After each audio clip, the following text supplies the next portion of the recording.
I don't know how I'm gonna feel if this says pregnant, but I feel like it's not gonna say pregnant. 'Cause I have an IUD. It's like 99.9% effective.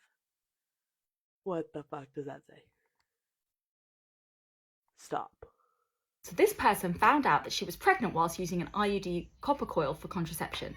I'm a gynecologist and I see this scenario fairly commonly. So how is this possible? In her situation, when she went for her first ultrasound scan, they actually couldn't see the coil in the uterus. There's a few explanations for this. The first question I would ask is, where is the coil? A copper coil is over 99% effective at preventing pregnancy if it is correctly sited. So that means it's sitting inside the uterus. When this woman went for her ultrasound scan, the copper coil couldn't actually be seen. This means it may have been expelled, and we say that that occurs in up to 10% of cases over 3 years of having the coil. Another option is that it may have perforated through the wall of the uterus, so it might be sitting somewhere inside her pelvis. Either way, if the coil is not sitting in the uterus, and conception can happen as normal. Another explanation is, as I've already mentioned, it's 99% effective, so there's a 1% failure rate. This means that 1 in 100 people who are using a copper coil will fall pregnant. The coil doesn't actually increase the chances of having an ectopic pregnancy, but because it's so good at preventing pregnancies inside the womb, if the coil is in the right place but you still fall pregnant, that pregnancy is more likely to be located outside of the womb, known as an ectopic pregnancy. It's important to know that despite this, the coils are still amongst the most effective forms of contraception.